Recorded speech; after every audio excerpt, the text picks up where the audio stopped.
Bonjour à tous et bienvenue chez Bourse Profit pour cette deuxième vidéo de cette série qu'on a débuté mercredi dernier.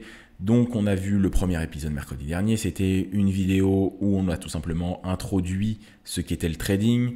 Qu'est-ce que le trading? Qu'est-ce que cette opportunité moderne? Est-ce que c'est bien? Est-ce que c'est pas bien? Est-ce qu'on va devenir riche ou non? Est-ce qu'on peut faire autre chose que le trading? Est-ce qu'on peut investir sur les marchés sans trader? Bref, on a répondu à tout un tas de questions. Et si vous arrivez directement devant cette vidéo sans avoir vu la première, je vous invite vraiment à regarder ces vidéos dans l'ordre, donc à aller voir la première vidéo avant de voir celle-ci. Là, on en est à la deuxième vidéo, et dans cette vidéo, on va parler de quelque chose d'important qui va faire la suite à la première vidéo, c'est comment analyser. On sait ce qu'est le trading, on sait qu'il faut passer des ordres, qu'il faut donc, on a le droit donc de vendre le marché, d'acheter le marché, on a le droit de parier à la hausse, parier à la baisse, mais pour faire ça, on ne va pas le faire au hasard, parce que si on le fait au hasard, on va perdre de l'argent. Donc le but, ça va être d'analyser pour savoir si notre analyse nous dit d'acheter ou nous dit de vendre. Donc maintenant, ça va être comment analyser, comment on va pouvoir savoir quoi faire finalement. Donc là, on voit qu'il y a des cotations, mais finalement, est-ce qu'on va se servir de ces cotations? Est-ce qu'on peut se servir d'autres choses? Bref, quelles sont les méthodes d'analyse qui existent? Alors, premièrement, et ça je l'ai dit dans la première vidéo et je vais le redire, il y a plein de manières d'arriver à un résultat. Il y a plein de manières. Dans le trading, sur les marchés financiers, il y a plein de solutions et je ne serai jamais exhaustif et je pense que personne ne le saura. Donc si quelqu'un vous dit avec moi, je vais tout apprendre et il n'y aura rien d'autre à savoir ailleurs, je pense que cette personne est un menteur. On ne peut pas tout connaître, on ne peut pas tout savoir, on ne peut pas essayer de comprendre toutes les issues possibles parce que ça serait il y a une infinité. Dans la première vidéo, je disais qu'il y avait une infinité de gagner de l'argent sur les marchés, et maintenant je vais vous dire qu'il y a une infinité de façons d'analyser les marchés. Mais on va voir qu'il y a quand même des familles. Parce que faut quand même ordonner toute cette pensée, tout cet apprentissage-là. Donc oui, il y a des familles, mais il y a plein de manières d'arriver à un résultat. En fait, le trading, c'est pas une science exacte. En maths, généralement, il y a une manière d'arriver à un résultat. On prend souvent l'exemple des maths. Dans des sciences très rationnelles, il y a une manière d'arriver à un résultat. En trading, si notre objectif est la rentabilité, si notre objectif est encore plus fou, c'est juste gagner de l'argent, il y a plein de manières d'y arriver.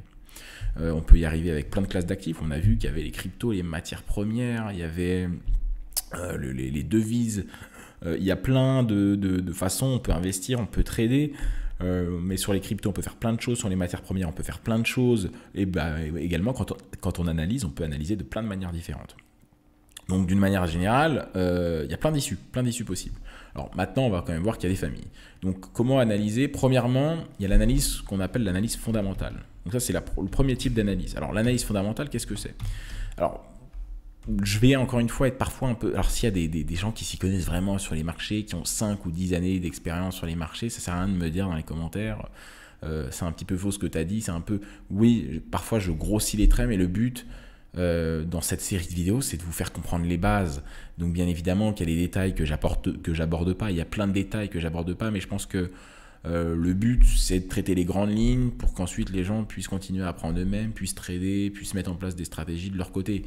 Donc bien évidemment que parfois je suis un peu grossier, je suis pas très dans le détail, mais je pense que c'est une meilleure manière d'aborder toutes ces notions-là. Donc l'analyse fondamentale, on pourrait appeler un expert d'analyse fondamentale et puis il me dirait que ma définition est fausse parce que j'ai pas dit ça, parce que j'ai pas dit ça, parce que j'ai omis cet élément-là. Mais moi, mon but, c'est que vous compreniez dans les grandes lignes ce qu'est l'analyse fondamentale et les autres types d'analyse. Donc l'analyse fondamentale, c'est tout simplement, de façon assez grossière, l'étude de données économiques et des informations plutôt récentes d'un actif. En fait, quand on fait de l'analyse fondamentale, on ne va pas trop regarder cette cotation, ça monte, ça descend, qu'est-ce que ça fait. Par exemple, on souhaite investir sur une action, on va faire l'étude de la santé de cette entreprise-là. Je souhaite investir sur Tesla, peut-être que j'investirai ou pas dessus, mais je vais faire justement une étude des données économiques de la société Tesla. Je vais prendre des informations, les informations les plus récentes possibles. Je vais pas prendre des informations d'il y a 50 ans, mais ça n'existait pas. Mais bon, je vais prendre des informations plutôt récentes et puis ensuite, je vais établir peut-être la possibilité d'investir ou non dessus, de le rentrer ou non dans mon portefeuille. En fait, l'analyse fondamentale, c'est tout simplement une manière d'évaluer ce qui se passe au sein d'une société. Donc, on va évaluer, par exemple, on va analyser son bilan, on va analyser son compte de résultat, on va analyser sa santé comptable, sa santé financière, mais également l'analyse stratégique du moment. Sur quel secteur cette société veut essayer d'aller, enfin quelle est sa stratégie pour l'année à venir, ou pour les 2-3 années à venir, quel est le positionnement de cette société par rapport à ses concurrents, comment elle veut se placer dans son secteur d'activité. Et puis on peut même aller plus un peu plus en profondeur, peut-être une étude du service, une étude de la politique des ressources humaines de l'entreprise, une étude du pôle financier de l'entreprise. Bref, en fait, on va essayer de savoir un peu comment l'entreprise fonctionne, quoi. Donc ça, c'est l'analyse fondamentale. En gros, on analyse des chiffres, on étudie le fonctionnement global d'une entreprise. Alors ça peut être une entreprise, mais on peut également le faire sur d'autres actifs. On peut le faire sur des indices. Donc le CAC 40, essayer de comprendre dans quel état il se situe, quels sont ses derniers chiffres, quel est le climat économique en France qui pourrait justement nous permettre d'analyser un peu plus le CAC 40, quel est le taux de chômage à l'heure actuelle, bref, plein de chiffres, et on essaye de comprendre un petit peu dans quelle direction le CAC 40 pourrait aller. Pareil pour l'euro-dollar, hein. Par exemple, quelle est la politique monétaire de la zone euro, de la zone dollar, enfin de la zone US, et comment ça pourrait tout simplement nous permettre de regarder dans l'avenir, tout simplement, d'essayer de voir ce que le marché pourrait faire en fonction de la santé économique de ces deux zones-là, et donc trouver forcément une analyse qui nous permettrait d'analyser tout ça. Donc ça, c'est l'analyse fondamentale. En gros, on analyse la santé économique d'une entreprise, d'une zone géographique, d'une perte de devises, d'un indice, d'une action, d'une crypto-monnaie. Ça, c'est de l'analyse fondamentale. Sur les crypto-monnaies, c'est pareil. On ne regarde pas la cote d'action de la crypto-monnaie, mais on va regarder le projet. Ça fait combien de temps que le projet s'est lancé? Quelle est l'équipe qui va tenir le projet? Est-ce que c'est une équipe qui a déjà mené d'autres projets avant? On va regarder dans quel secteur cette crypto-monnaie se place. Est-ce que c'est dans le secteur des NFT, dans la DeFi, dans le Web 3.0? Dans quel secteur cette crypto-monnaie va se placer, en fait? Est-ce qu'il y a des concurrents? Qu'est-ce que font les concurrents? Qu'est-ce qu'ils vont faire mieux que les concurrents? En combien de temps le projet va se développer, quelles sont les étapes, quelle est l'étape finale, à quoi il va servir dans l'écosystème crypto, dans son secteur d'activité. Ça, c'est de l'analyse fondamentale d'une crypto-monnaie. Et on peut le faire pareil pour une action, pour un peu tout ce qu'on veut. Donc ça, c'est de l'analyse fondamentale. Ensuite, on a l'analyse technique. On a en gros ces deux grosses familles. Si on devait être vraiment binaire dans la manière d'analyser, on opposerait l'analyse fondamentale et l'analyse technique. Alors l'analyse technique, qu'on pourra également appeler analyse graphique, donc je vais mettre entre parenthèses, si j'arrive à mettre une parenthèse. Donc ça, c'est l'analyse fondamentale, et maintenant l'analyse graphique, ou technique, appelez-le comme vous voulez, de toute façon ça ne change pas énormément de choses. Donc analyse fondamentale et analyse graphique. Alors l'analyse graphique, c'est ce qu'on a sous nos yeux, c'est les graphiques, et on va essayer de les analyser. Il y a plein de choses à analyser. Alors on va voir que il y a plein de choses qui se passent dessus, et puis il y a plein d'outils qui vont nous permettre d'analyser ça. Par exemple, il y a des indicateurs, et puis je peux mettre par exemple une moyenne mobile. Et donc on voit qu'il y a une moyenne, alors non, ça ce trait là j'en veux pas, on voit qu'il y a une moyenne, alors c'est une moyenne mobile 9, je peux rallonger un peu sa période, et puis on voit que parfois le prix croise la moyenne mobile à la hausse, parfois à la baisse, parfois la moyenne mobile descend, parfois ça croise, parfois ça fait plein de choses. Donc ça, c'est l'analyse des graphiques. Alors on a des indicateurs techniques, et puis on peut également directement sur le prix essayer de repérer certaines choses.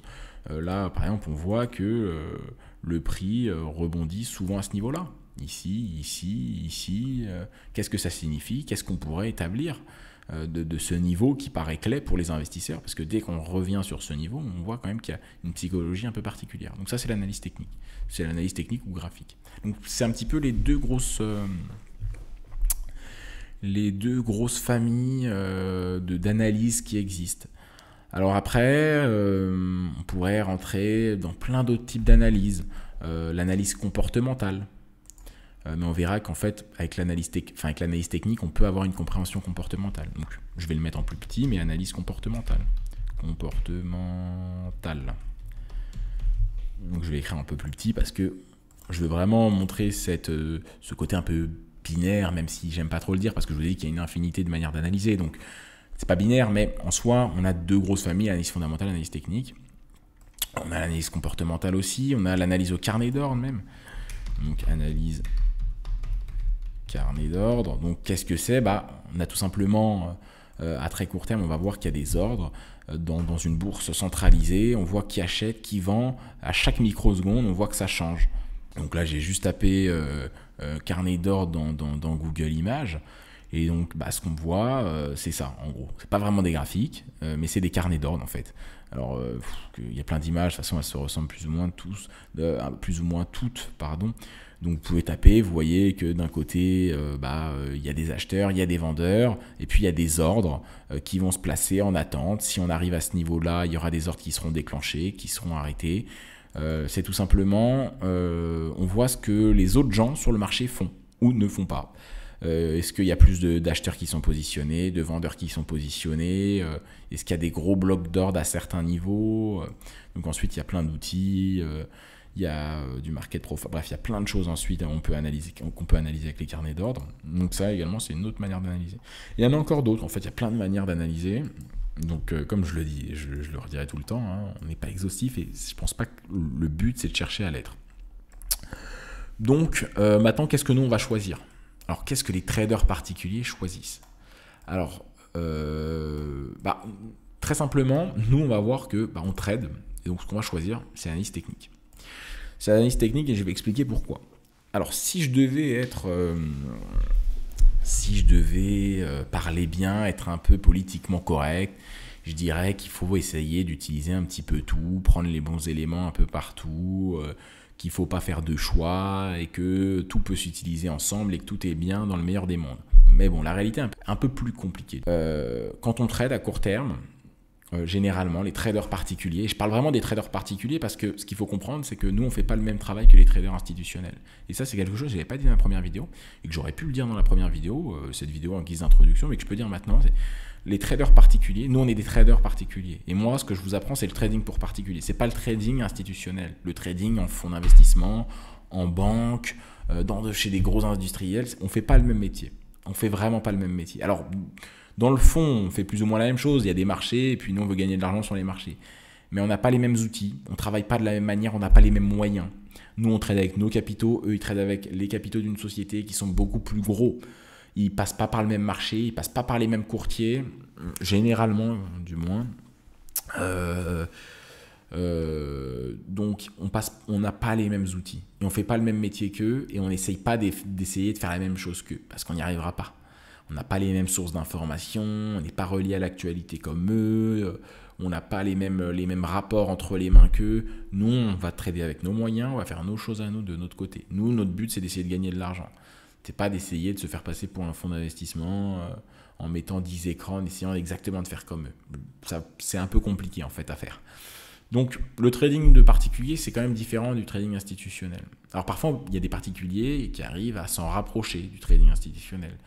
Mais ça demande quand même pas mal d'années d'expérience, pas mal de moyens, et avant, je pense qu'il faut avoir fait du vrai trading pour particuliers. Mais c'est vrai qu'il y a des particuliers qui arrivent à se rapprocher des institutionnels, parfois. Mais ce n'est pas la majorité des traders particuliers. Donc voilà. Nous, qu'est-ce qu'on va choisir? On va choisir l'analyse technique. On va choisir l'analyse technique, c'est l'analyse des graphiques. L'analyse fondamentale, c'est bien, mais c'est un peu plus voué à ce que je disais dans la dernière vidéo, c'est l'investissement. En fait, alors là, je pourrais me faire des ennemis parce qu'encore une fois, il y a d'autres gens qui verraient ça différemment. Il y a des gens, voilà, encore une fois, étant donné que le trading n'est pas une science exacte, et parfois, tout le monde peut avoir des avis un petit peu différents et il n'y a pas vraiment de bons ou de mauvais avis, mais c'est vrai qu'on a un consensus entre traders particuliers, c'est que je pense que 95% des traders particuliers que vous verrez font de l'analyse technique. L'analyse fondamentale, c'est un peu plus du long terme. Parce que quand on s'intéresse à la santé économique, par exemple, de la zone dollar et de la zone euro, et pour trader, pour prendre une position où on sortira peut-être dans 2 heures, peut-être que dans 2 heures, on sortira de notre position, parce qu'on aura touché, on aura gagné de l'argent, on aura perdu, bref, on sera sorti de position. C'est un peu compliqué de se dire qu'il y a des chiffres qui sont tombés qui vont influencer à très court terme. Alors ça peut nous donner une direction, ça peut nous donner un biais, de se dire on voit que actuellement l'euro est dans telle atmosphère, le dollar est dans telle atmosphère, donc je peux me dire ouais là faut pas trop que j'achète, faut que je vende au vu du contexte. Mais Quand on va vraiment trader, quand on va prendre des positions à des endroits très précis, ici, ici, ici, ben on va plutôt chercher à trouver du lien sur les graphiques. Donc de l'analyse technique à de l'analyse graphique. L'analyse fondamentale, c'est bien quand on souhaite investir à un peu plus long terme. Un peu plus long terme, c'est investir, trader, quoi. C'est ce que je disais dans la dernière vidéo. Quand on souhaite investir et qu'on crée un portefeuille d'actions sur un horizon de temps de 5 ans, de 10 ans, et ce qu'on va mettre dans notre portefeuille, on va faire de l'analyse fondamentale. Par exemple, dans le portefeuille, ça va être un portefeuille long terme, on aura, je ne sais pas, 4 catégories, on aura des matières premières. Donc, quelles matières premières je vais mettre? Est-ce que je vais mettre de l'or? Et là, je peux faire de l'analyse fondamentale. Pourquoi je mettrais de l'or? Parce que actuellement, quel est le climat autour de l'or? Comment l'or s'est comporté les 10 dernières années? Dans quel cycle on est sur l'or? Comment se comporte le marché des actions? On sait que le marché des actions est un petit peu lié également à l'or. Enfin, il y a une corrélation négative. Donc voilà. Je vais investir aussi dans des ETF. Mais quel ETF? Est-ce que je prends des ETF, je ne sais pas, dans quelle zone géographique? Zone géographique de l'Afrique, de l'Amérique du Sud, de l'Europe? Quels sont les pays en croissance? Pour quelles raisons? Également des ETF dans quelle activité? Quelle activité est porteuse? Par exemple, je ne sais pas, les nouvelles technologies. Mais quoi dans les nouvelles technologies? On parle beaucoup en ce moment de réalité virtuelle avec le métavers. C'est ce que j'investirais dedans. Bref, on est plus sur des raisons fondamentales que des raisons graphiques. Donc là, c'est plus lié à de l'investissement. Parce que bon, de toute façon, la réalité virtuelle, c'est une technologie qui est en train de se développer. Mais en gros, on s'en fout dans 2 heures ce que ça va donner. Enfin, l'analyse fondamentale ne va pas nous donner de réponse des entreprises de réalité virtuelle dans 2 heures. On s'en fout, c'est pas ça. Là, on est sur du long terme. L'or, comment il va se comporter sur les 10 prochaines années, on est sur du long terme. Par contre, sur les 3 prochaines heures, ce n'est pas le chiffre du chômage qui va nous permettre de comprendre comment l'euro-dollar va se comporter. Ou du moins, pas vraiment. Donc l'analyse fondamentale, il y a une dynamique un peu plus long terme. Une dynamique long terme. Alors que l'analyse technique, l'analyse graphique, c'est un peu plus court terme, mais ça peut nous permettre un peu plus de trader. Donc nous, et beaucoup de traders particuliers, et une énorme majorité de traders particuliers, utilisent l'analyse technique. Et nous, c'est ce qu'on va utiliser. Et ce que vous verrez, chez la plupart des gens, je dis 95, mais c'est 97%, c'est de l'analyse technique. C'est ce que vous voyez le plus pour le trading. L'analyse technique qu'on lira avec l'analyse comportementale. Parce qu'en fait, l'analyse comportementale, c'est assez dur à faire, mais avec l'analyse technique, on pourra faire l'analyse comportementale. Donc je pourrais mettre les deux en un, quoi. Et puis ensuite, il y a de l'analyse au carnet d'ordre. Mais ça, c'est un peu plus compliqué à faire et il y a beaucoup moins de particuliers qui le font. Je vous ai montré tout à l'heure les carnets d'ordre. En fait, c'est ce qui se rapproche le plus de l'outil des institutionnels. Donc voilà, là j'ai mis DOM Trading. Alors qu'est-ce que c'est DOM? En fait, c'est tout simplement la profondeur de marché. Bref, c'est les outils des professionnels, c'est les carnets d'ordre en gros. Et ça, c'est parfois ce qu'on voit dans plein d'écrans de traders avec 15 000 écrans. Et les institutionnels utilisent un peu plus ça généralement. Alors voilà, ça c'est un petit peu d'autres variantes, mais en gros c'est pour décrypter les ordres. J'ai pas trop envie de rentrer dans les détails, c'est vachement compliqué, j'y passerai des heures et que de toute façon c'est pas le but de cette série de vidéos. Mais pourquoi on fait pas d'analyse au carnet d'ordre? Alors déjà on peut en faire. Deuxièmement, parce que généralement quand on découvre le trading, on passe pas vraiment par ça. Parce que premièrement, ça nécessite des capitaux. C'est-à-dire qu'avec 500 €, on ne peut pas vraiment trader avec les carnets d'ordre. En fait, on passe par les marchés futurs et généralement, il faut quand même un capital de départ assez conséquent, ce que tout le monde n'a pas. Deuxièmement, l'accès à l'information et à la formation et aux connaissances est un peu plus compliqué. C'est-à-dire qu'on trouve beaucoup plus de connaissances sur Internet, sur YouTube, dans les livres, sur de l'analyse technique que sur de l'analyse au carnet d'ordre. Il n'y a pas beaucoup de livres qui vont vous parler de carnet d'ordre. Il n'y a pas beaucoup de formations qui vont parler de carnet d'ordre. Mais pour toutes les raisons, parce qu'il faut plus de capitaux, donc forcément ça parle plus aux gens, parce qu'également c'est un peu plus simple à comprendre l'analyse technique que l'analyse au carnet d'ordre. Alors quand je dis plus simple, ça prend quand même plusieurs semaines, mois d'investissement, mais c'est quand même plus simple que l'analyse au carnet d'ordre. Donc les carnets d'ordre, il faut de l'argent, l'accès à l'information est plus compliqué, donc c'est plus compliqué. Après, il y a une passerelle qui peut se faire. On peut trader avec l'analyse technique pendant 3, 4, 5 ans, et puis avec le moment, on va rencontrer des gens, des traders particuliers qui font du carnet d'ordre, qui ont monté un fonds, et donc on va faire la passerelle. Ça, c'est possible. Mais bon, voilà. Et ça se rapproche le plus de l'institutionnel. Donc c'est quand même plus compliqué, quoi. Donc ça peut se faire. Donc l'analyse fondamentale, on a dit que c'est pour du long terme, pour faire des portefeuilles. Ça demande beaucoup d'études. Faut étudier pendant pas mal de temps. Faut de l'argent. il faut également, il faut aussi des moyens logistiques. Il faut une très bonne connexion. Avec un écran, ça ne suffit pas. Donc, il faut une station de trading généralement. Il faut avoir des outils spécifiques. Bref, vous voyez toutes les contraintes. Et puis, donc, c'est pas vraiment ce qui est le plus accessible, quoi. On peut très bien gagner ça. Alors, ça ne veut pas dire que plus c'est dur, plus on gagne de l'argent. Hein. Pensez pas ça. Hein. Ça, vous allez voir que le trading, c'est un des seuls métiers qui n'est pas payé à l'heure.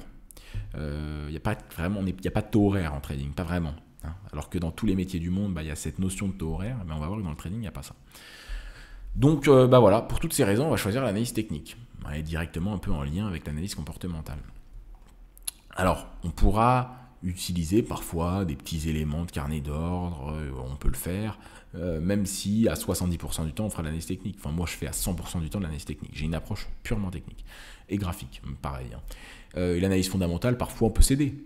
Mais alors on ne fait pas que de l'analyse fondamentale. Je ne connais pas des traders particuliers qui font du day trading à court terme qui font que de l'analyse fondamentale. C'est très rare. Par contre, on peut s'aider. On peut essayer d'avoir un œil sur l'actualité. On peut essayer de déterminer des biais avec l'analyse fondamentale. Est-ce qu'on est plutôt dans une zone, on serait plutôt dans une période acheteuse, vendeuse en fonction du fondamental. Par contre, on va timer les achats et les ventes en fonction des graphiques. On peut également surveiller les chiffres importants, les nouvelles économiques, les news qu'on appelle.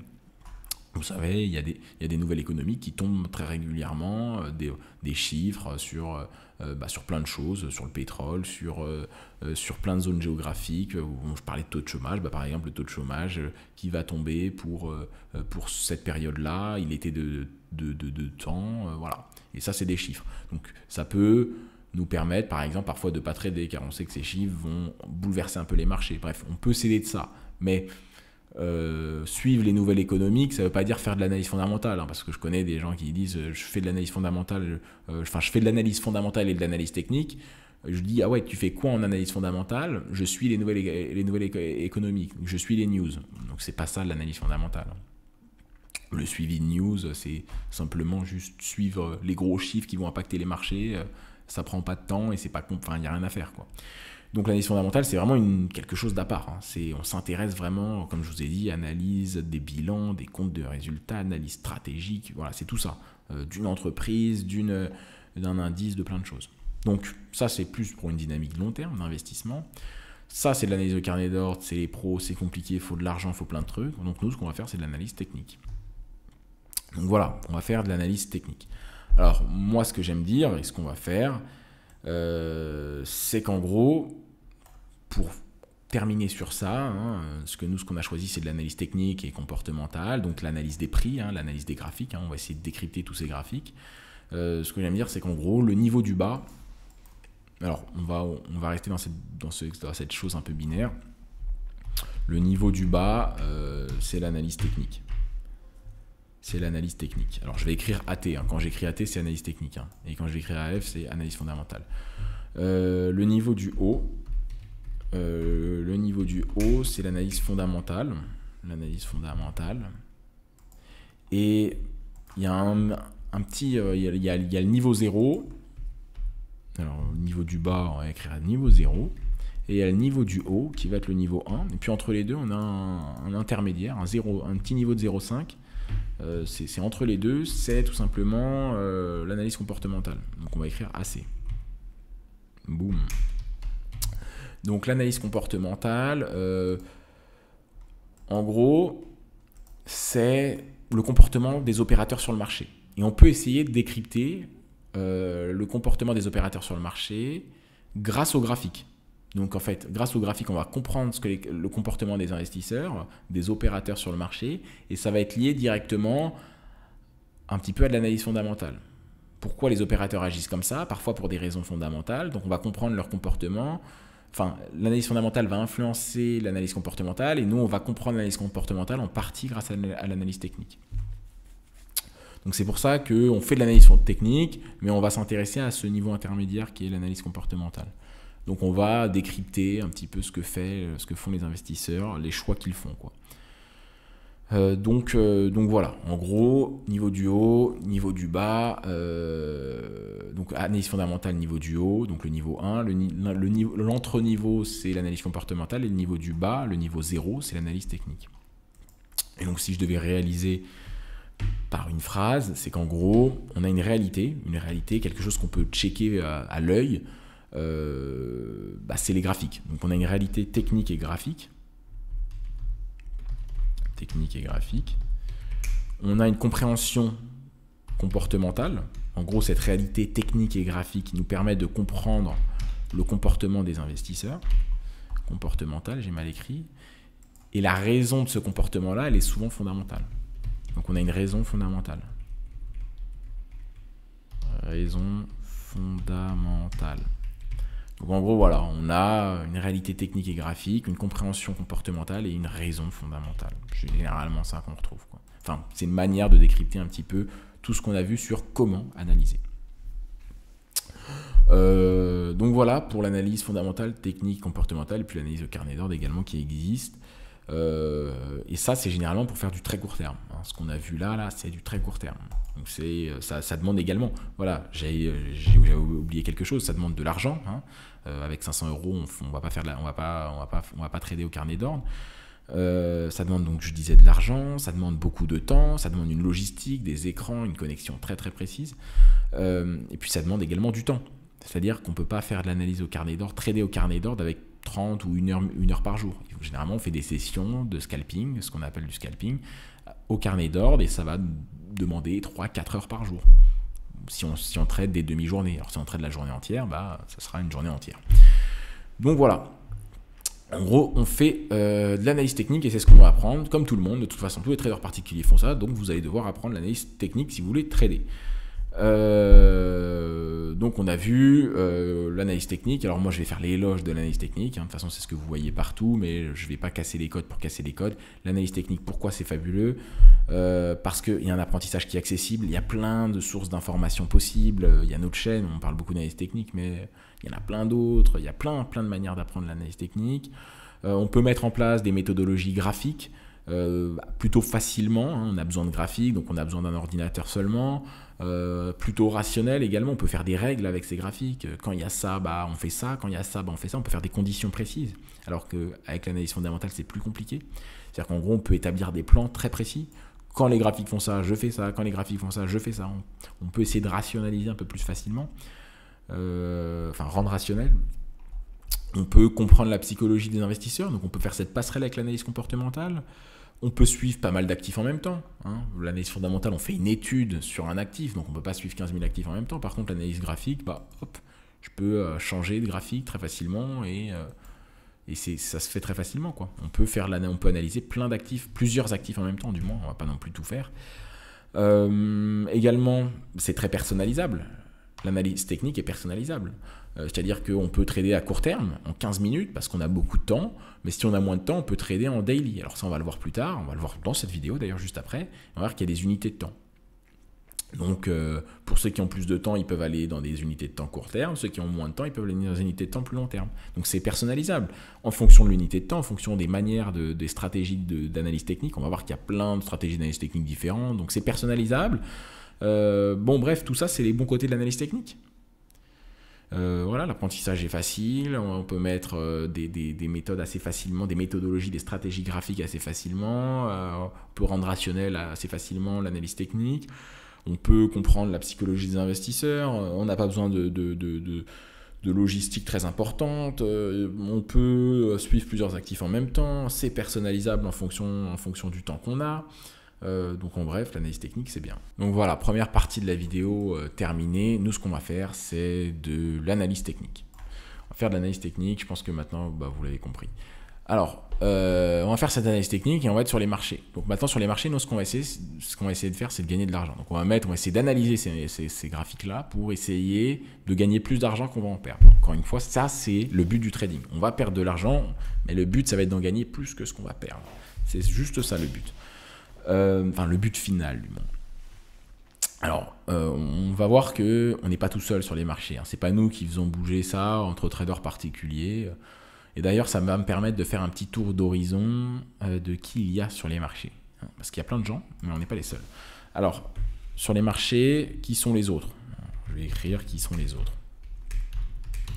On va voir qu'il y a plein de monde et que forcément, nous, en tant que particuliers, On est des toutes petites fourmis à côté de géants, à côté d'êtres humains, à côté qui mesurent 2 mètres. Et nous, on est des toutes petites fourmis. Donc, en gros, on va pas essayer de la jouer trop imposante, quoi.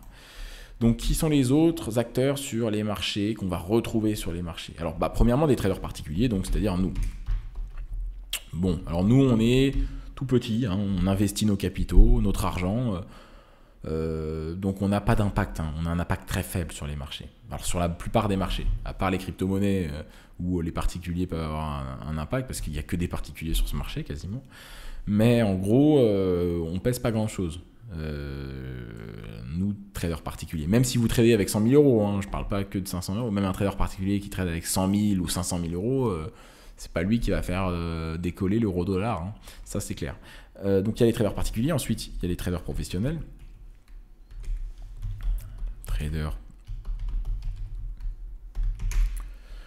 Traders professionnels, donc en gros ils investissent les capitaux de leur boîte, hein, dans laquelle ils travaillent.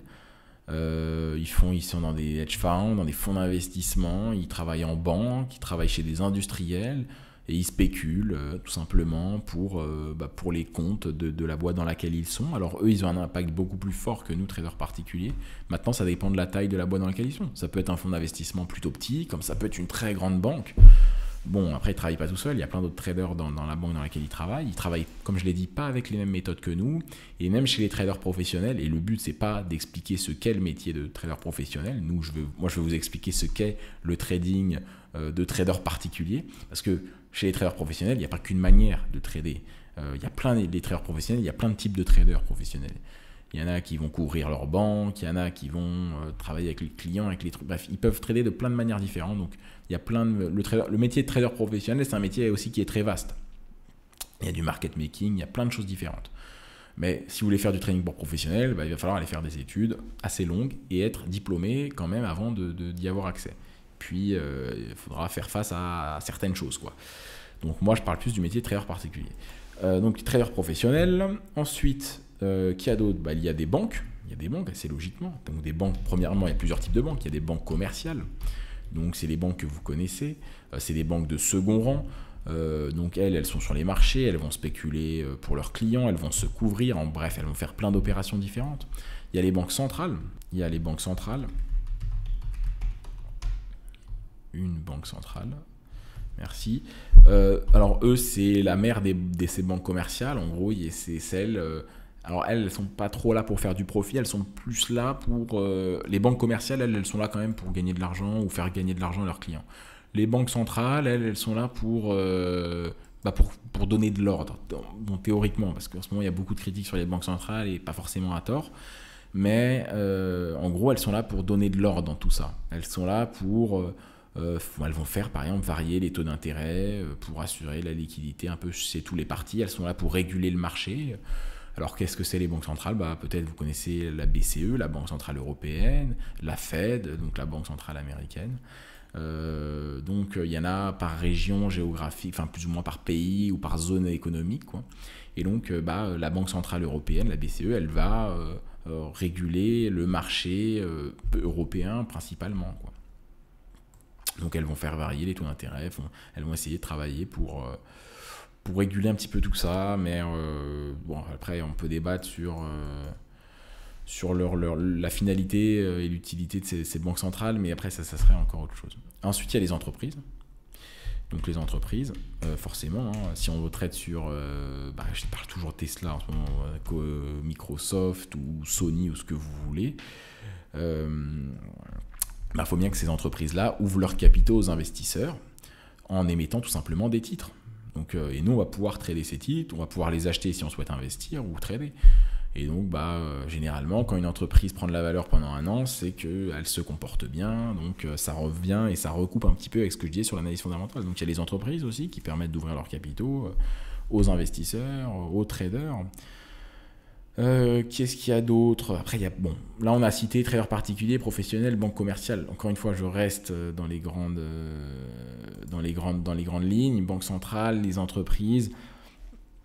Il y a également d'autres types d'investisseurs institutionnels qui sont par exemple issus de fonds de pension, de compagnies d'assurance qui vont spéculer sur les marchés. Donc il y a d'autres types de traders instituts. d'autres types de traders instit. Il y a aussi les courtiers, en soi on pourrait les rentrer dedans, même les courtiers pour particuliers, après il y a des courtiers, il y a plein de types de courtiers. Il y a les autorités de marché, donc on pourrait rentrer, bon en fait il y a beaucoup d'acteurs sur les marchés, il y a même les États en soi, il y a les autorités de marché. Alors les autorités de marché c'est quoi? Par exemple l'AMF en France, l'autorité des marchés financiers, elle va réguler un petit peu tout ça, enfin du moins à l'échelle française. Elle va dire ce qu'on a le droit de faire, enfin ce qui est légal, ce qui n'est pas légal, si ce courtier-là, c'est un bon courtier, ou est-ce que c'est des gens qui font n'importe quoi. Bref, c'est une autorité, quoi.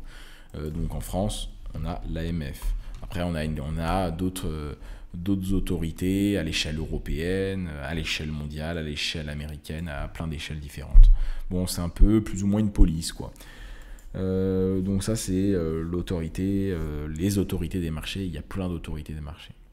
Bon, voilà tout ce qu'on va trouver. Alors eux, je les ai mis parce que, en fait, ce qui a un lien avec les marchés financiers, on pourrait en parler longtemps parce que les États ont un lien, mais après, il y a plein de choses. La grande distribution, tout pourrait avoir un lien avec les marchés financiers, finalement, de près ou de loin. On pourrait vraiment relier un peu trop de choses. Donc après, on ne va pas non plus partir dans tous les sens. Donc voilà, on a fait ces 5 groupes-là. Après, il y a plein de gens qui peuvent avoir des liens avec les marchés financiers. Donc si nous, traders particuliers, chez nous, pouvons avoir un lien avec les marchés financiers, c'est qu'en fait, tout le monde peut avoir un lien avec les marchés financiers. Donc c'est ça à comprendre, quoi. Donc voilà. Voilà un petit peu pour cette première partie de la vidéo, qui, je pense, a été plutôt claire. Alors, qu'est-ce que j'ai pu traiter pour l'instant? Et après, on va faire un lien justement avec les graphiques, parce que nous, on a dit qu'on choisissait l'analyse graphique. Donc dans cette vidéo, c'est comment analyser. On a vu les différents types d'analyse. Je vous expliquais pourquoi on allait choisir l'analyse technique. Ensuite, je suis passé sur qui sont les autres personnes sur les marchés financiers. Comme ça, vous savez que derrière ces cotations-là, vous n'êtes pas tout seul. Et puis, c'est pas l'ami ou l'autre ami avec qui vous parlez de trading qui fait ces mouvements-là et qui joue contre vous. On est tellement nombreux et on pèse tellement rien, nous, en tant que traders particuliers, que, comme je l'ai dit, notre concurrence, c'est pas les autres traders. De toute façon, on n'a pas vraiment de concurrence. On est trop petit pour essayer de se concurrencer aux autres entités. Et donc maintenant, pour terminer, on va faire la passerelle avec les graphiques. Qu'est-ce que ces graphiques-là veulent dire? Donc voilà, on va passer directement aux graphiques. Alors les graphiques, comme vous le voyez, ça monte, ça descend, parfois ça fait des gribouillis, et puis parfois c'est rouge, parfois c'est vert. Donc ce que vous voyez là, c'est ce qu'on appelle des chandeliers japonais. Ça, ce sont des chandeliers japonais. Ça, c'est un chandelier japonais. Ça, c'est un deuxième. Ça, c'est un troisième. Bref, tout ça, c'est ce qu'on appelle des chandeliers japonais. C'est une méthode de représentation de ces cotations-là. Là, on voit à l'heure actuelle que l'euro-dollar s'échange à 1,1357,7. Alors, ça change toutes les secondes. Ça change tout le temps, en fait. Là, qu'en était le 10 février, vous le voyez en bas, ici, qu'en était le 10 février à 15 h, on était à quel prix? On était ici, on était ici. Alors c'est ça le but des chandeliers. Alors, comment se compose un chandelier japonais? Il se compose de 4 choses. On a un niveau ici, un niveau ici, un niveau ici, et donc le niveau ici. Alors on a, s'il est vert, parce que vous voyez qu'il y a des verts et des rouges, on a le prix d'ouverture ici, le prix de fermeture ici, le prix le plus haut ici, le prix le plus bas ici. Alors là, vous n'avez peut-être pas tout compris. En gros, ces chandeliers-là permettent de résumer ce qui s'est passé pendant une période donnée. Vous voyez ici, j'ai écrit 4 heures. Donc, chaque chandelier qu'on voit, c'est des chandeliers qui se sont écoulés pendant 4 heures. Donc, en gros, on a un résumé de ce qui s'est passé pendant 4 heures. On ne sait pas vraiment précisément ce qui s'est passé pendant 4 heures et ce n'est pas notre but. Nous, on veut avoir un résumé de ce qui s'est passé pendant ces 4 heures-là. On sait au début des 4 heures où est-ce que le prix a commencé. On sait à la fin des 4 heures où est-ce que le prix a terminé. Et on sait le niveau le plus haut où on est allé pendant ces 4 heures et le niveau le plus bas où on est allé pendant ces 4 heures. Je pense que là, vous comprenez mieux. Donc là, on voit que c'est vert, donc c'est-à-dire que ça a monté. C'est-à-dire que le prix de fermeture est plus bas que le prix d'ouverture. On a démarré ici, on va dire à 1,12, et on a terminé 4 heures plus tard à 1,1250, donc au-dessus de ce niveau-là. Donc au final, le résumé de ces 4 heures, c'est qu'on a monté. On a commencé je sais pas, on va dire à midi ici, 4 heures plus tard, à 16 heures, on était à un niveau plus haut, donc forcément, on a monté. Et donc quand on monte, bah, c'est matérialisé par cette couleur verte. Alors vous pouvez la changer, hein. Vous pouvez mettre bleu, vous pouvez mettre ce que vous voulez. Mais généralement, conventionnellement, ce qu'on va trouver, c'est du bleu ou du rouge. Du vert ou du rouge. Et rouge, c'est quand ça a baissé. Donc là, ça c'est ce qui s'est passé pendant ces 4 heures. C'est un résumé. Donc ces 4 heures, on a l'heure 0, donc quand ça a commencé, et puis on a la 4e heure, la fin de la 4e heure, quand ça s'est terminé. On a démarré à un niveau. On va démarrer par exemple à ce niveau-là. On est monté à un niveau, on est descendu à ce niveau, on est remonté, redescendu, et puis ensuite on s'est arrêté ici. Au bout de 4 heures, on s'est arrêté ici. Donc, on ne va pas regarder ce qui s'est passé chaque seconde. Nous, on veut trader en 4 heures, il y a trop d'informations. Donc, ces chandeliers permettent de nous résumer l'information. On a ouvert ici, boum. On a clôturé ici, boum. Donc, on sait qu'en gros, pendant ces 4 heures, on a commencé au tout début ici, on a terminé au tout début ici. Mais est-ce qu'on est allé plus haut que ce prix de fermeture? Oui, un tout petit peu. Est-ce qu'on est allé plus bas que ce prix de fermeture? Oui, on est descendu jusqu'ici. Donc on sait le niveau le plus bas, le niveau le plus haut, et le prix d'ouverture, le prix de fermeture. Et donc le prix de fermeture est plus haut que le prix d'ouverture. En gros, pendant ces 4 heures, si on devait faire un résumé, bah, ça a monté. Et donc si ça a monté, c'est vert. Maintenant, exemple baissier, exemple où ça a descendu. Et on va prendre un autre exemple. Par exemple, on va se mettre en 5 minutes. Donc c'est-à-dire que c'est un résumé pendant 5 minutes. On démarre là, on va dire, on démarre, attendez, hop, je reviens à ce niveau. On démarre, donc ça c'est voilà, la minute 0 ici, la minute 5 ici. On démarre à ce niveau.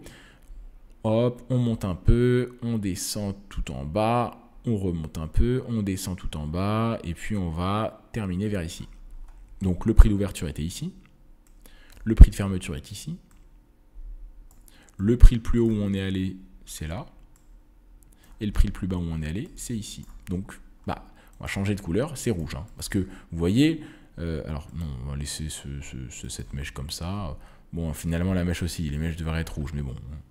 Donc en gros, le résumé de ces 5 heures, c'est que bah, globalement, ça a baissé. On s'est arrêté plus bas que là où on a commencé. Donc on est rouge. Donc on a un chandelier qui est rouge.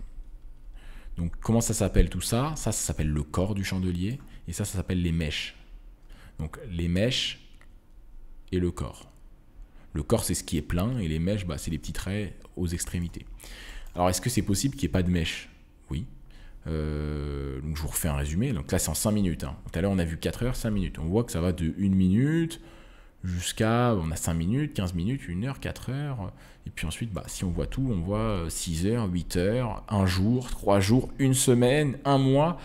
On peut même avoir des trimestriels, des annuels. Donc on a un résumé de ce qui s'est passé pendant 1 an. Donc est-ce qu'il peut ne pas y avoir de mèche? Oui. Je pense que vous allez le comprendre avec cet exemple-là. On va rester en 5 minutes. Donc minute 0 ici et minute 5 ici. On démarre ici. Hop, on bouge, on remonte, on descend, boum, boum, boum, et on clôture ici.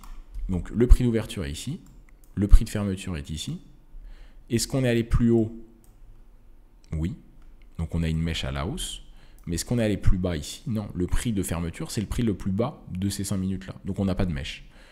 On a un corps donc rouge, hein, parce qu'on a baissé. Notre prix, on a fermé plus bas que là où on a commencé. Donc au final, ce qu'on a, c'est un chandelier rouge. Et on a une mèche ici, c'est-à-dire qu'on est allé jusqu'à ce niveau-là. Et puis on n'a pas de mèche en dessous parce qu'on n'est pas allé plus bas, tout simplement. Donc voilà, ça, ce sont des chandeliers japonais. Et en gros, bah là je suis en 5 minutes, je vais revenir en 4 heures, c'est là où j'avais écrit. Mais en gros, ça nous permet de savoir ce qui s'est passé. Donc là, pendant ces 4 heures-là, bah, globalement, on a descendu. Là, on a descendu, on est remonté un peu. On a redescendu un peu. On est monté, descendu, monté. Bon, là, on fait du gris-gris, on monte, on descend, mais au final, on n'avance pas dans une vraie direction. Bon, là, par contre, on descend beaucoup. On descend un tout petit peu, on redescend encore beaucoup, beaucoup. Donc là, en 4 heures, enfin 4 x 4, donc en 16 heures, on est beaucoup descendu. On est beaucoup, beaucoup descendu. Donc voilà. Ces chandeliers japonais-là s'appellent tout simplement les chandeliers japonais. Ils nous permettent d'avoir une représentation graphique. fait, ça nous permet de comprendre les graphiques. Et donc, on voit que les graphiques, c'est une juxtaposition de chandeliers japonais. Donc, c'est des chandeliers japonais qui se juxtaposent. Si je prends ce chandelier-là, pour résumer, on a le corps. Donc ça, c'est le corps. Et on a la mèche. Alors, on n'a pas de mèche ici. Par contre, on a une mèche ici. Donc, en gros, pendant ces 4 heures-là, on a le prix d'ouverture ici, le prix de fermeture ici. Donc, en gros, on a monté pendant ces 4 heures. Mais à un moment donné, on est allé plus bas que le prix d'ouverture. Mais bon, le résumé, c'est qu'on a fermé plus haut que le début. Par contre, on sait qu'on est quand même qu'on est descendu plus bas pendant ces 4 heures. Donc, il y a un moment donné, quand il n'était pas fermé, il était rouge. Quand le prix était là, parce que là, il n'est pas fermé. Vous voyez, bon, là, on n'a pas un très bon exemple. Parce qu'il est tout petit encore. Alors, je vais aller dans un autre. Voilà, pour l'instant, il est vert. Mais c'est pas terminé. On voit que le chandelier se termine dans 43 minutes. Hein, c'est écrit ici. Donc pendant 4 heures, on a fait 3 heures. On a fait un peu plus de 3 heures parce qu'on est en 4 heures. Donc il lui reste un peu moins d'une heure, 43 minutes. Actuellement, il est vert parce que le prix où on est au-dessus du prix d'ouverture. Par contre, si le chandelier s'écroule et descend et va jusqu'ici, là, le chandelier va passer de vert à rouge. Donc il deviendra rouge. Donc voilà, je pense que vous avez un peu mieux compris. Sinon...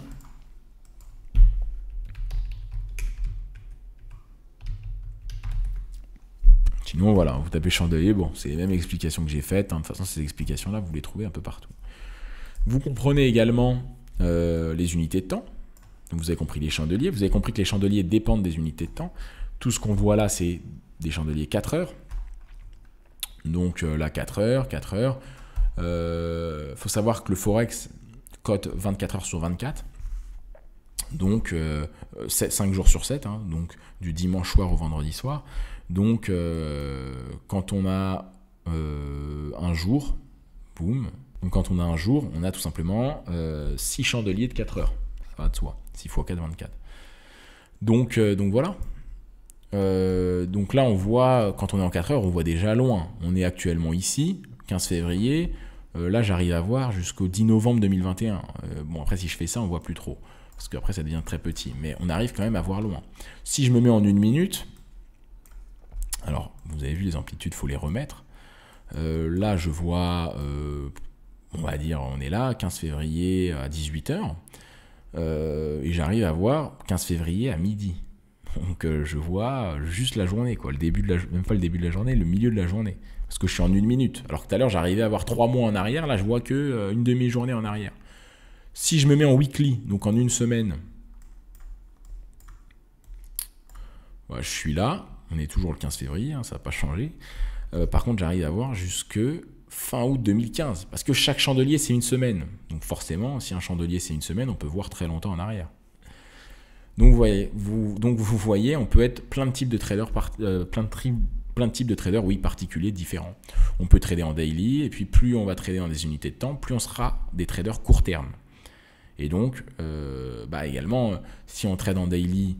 on a un chandelier toutes les heures, donc on a moins d'informations à traiter que si on est en 1 minute. Si on est en 1 minute, on a plus d'informations à traiter parce que toutes les 1 minute, il y a un chandelier qui se ferme. Donc ça, vous le verrez plus tard, mais voilà. Donc ça, c'est une méthode de représentation la plus utilisée, classique. Ça s'appelle les chandeliers japonais. Alors il y en a d'autres. Hein. Il y a ce qu'on appelle les bar charts.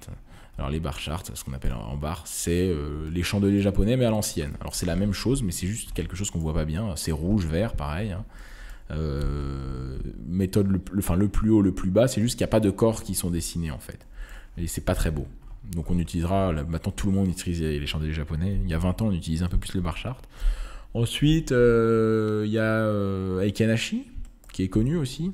Alors là, c'est pas la même chose. C'est pas le prix d'ouverture, prix de fermeture, prix le plus haut, prix le plus bas. C'est une autre manière. Il y a très peu de gens qui les utilisent, mais il y a des gens qui les utilisent quand même. Ça doit être 1% ou 3 ou 5% des traders particuliers, mais voilà. On voit qu'il y a une succession, ça marche par succession. Alors on a déjà fait des vidéos sur Eikenashi. Il n'y a pas un grand intérêt à utiliser ça, du moins dans un premier temps pour vous. Il y a plein de choses, Renko, bref. Mais le but...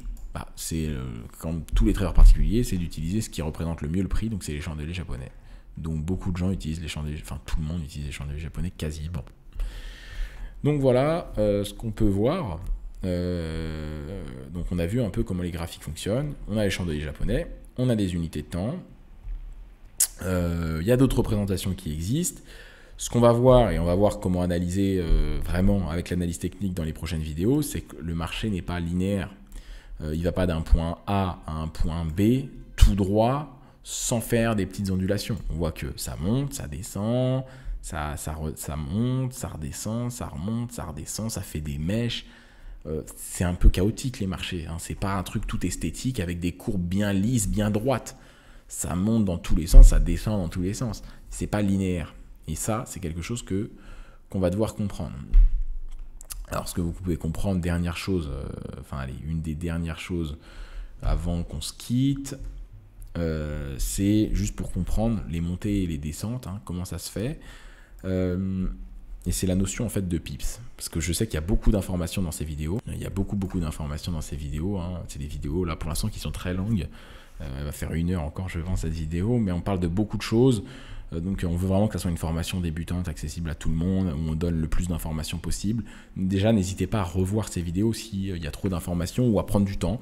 Vous n'êtes pas obligé, si ces vidéos durent 1 heure, vous n'êtes pas obligé de les regarder en 1 heure. Hein. Vous pouvez les regarder en plusieurs fois, 20 minutes, 20 minutes, 20 minutes, bref. Vous pouvez découper ça. Vous voyez, hein, le chandelier en cours, et pour l'instant, il est rouge. Hein, parce qu'on a démarré ici et le prix de fermeture est ici. Donc, à quel prix on est l'euro-dollar, le taux de change actuel, il est à... Alors, ça change tout le temps, mais il est à 1,1351,6. 1,1351,6. Donc, nous... Voilà, ça change souvent, mais on va rester sur ça parce que sinon, on va devoir changer toutes les microsecondes et ça ne va pas être possible. Donc 1,1351,6. Si on va par exemple aux États-Unis, on part en voyage, on part voyager avec notre famille, on va échanger un peu des euros contre des dollars pour pouvoir payer la nourriture, l'hôtel et tout. On va avoir un taux de change. Notre taux de change, ça va être généralement, on va dire 1,13, 1,14, 1,12. On ne va pas dire tous les chiffres derrière. Bon, quand on trade, on va être un peu plus précis que ça. Parce que si on dit juste 1,13, on va voir qu'il y a plein de chiffres après. Donc si on ne prend pas ça en compte, on n'est pas très précis. Généralement, en Forex, on s'arrête à la 4e décimale. Donc celle-ci. Donc cette 4e décimale, ça s'appelle le pips. Donc on a une décimale. Donc c'est les chiffres après la virgule, les décimales, hein, pour tout le monde. On a premier chiffre, deuxième chiffre. En langage courant, généralement, on dit les 2 chiffres après la virgule. En ce moment, l'euro-dollar, il est à 1,15. Mais quand on trade, on va parler conventionnellement à la 4e décimale. Donc 1,1351. Il y a 5-10 ans, tous les traders particuliers parlaient au pips et on parle toujours au pips parce que avant, on voyait que ça. Alors, je retrace. Avant, on voyait que ça. On voyait 4 décimales. Maintenant, on en voit une 5e derrière. On a un chiffre de précision de plus.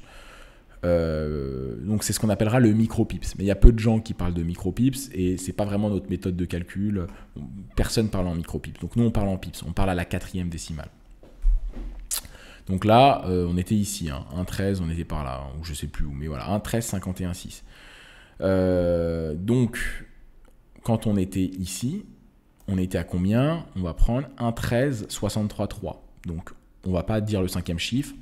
On va juste rester à 1,1363.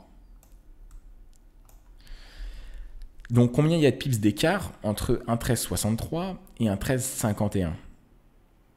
Hop, on enlève le 6. Hein. On ne va pas parler au micro-pips. C'est une précision qui sert quasiment à rien. Elle sert à rien. Donc quelle est la différence entre 1,1363 et 1,1351? Combien il y a de pips d'écart? C'est pas très compliqué, on fait la soustraction. 1,1363 et 1,1351. Il y en a 12. 12 pips. Vous faites la soustraction.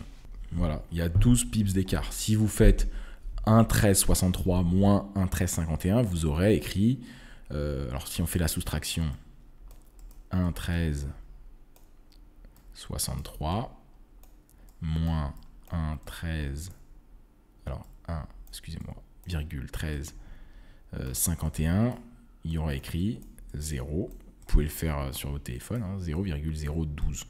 Donc, on a dit c'est la 4e décimale, il y a 12 pips. Enfin, moins 12 pips parce qu'on a baissé.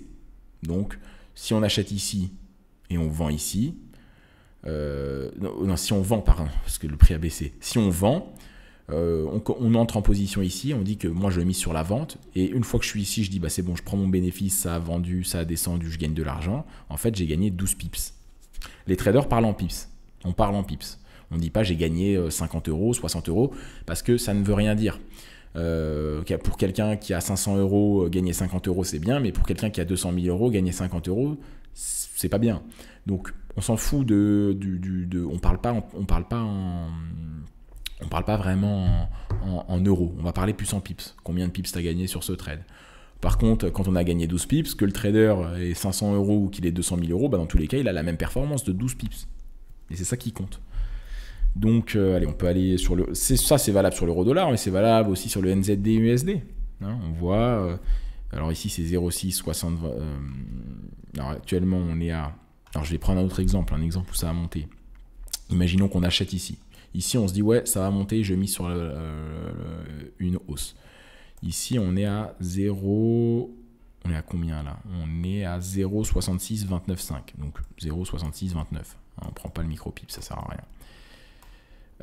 Et on revend ici. On dit putain, j'ai déjà gagné pas mal. Ça fait, on est en 1 minute. Hein. Donc on achète ici, on va dire 1, 2, 3, 4. En 4 minutes, on gagne déjà assez d'argent. Ça nous suffit. 0,6634.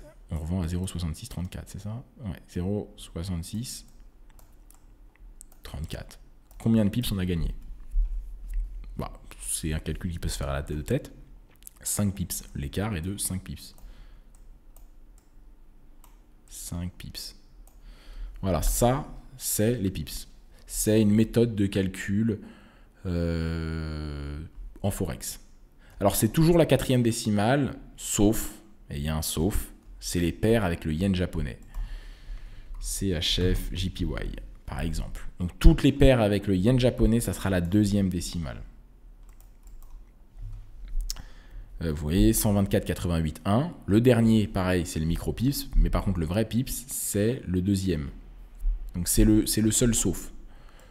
Donc, c'est les yens japonais. Ça fonctionne de la même manière. Le calcul est le même. On prend juste en compte la 2e décimale au lieu de prendre en compte la 4e.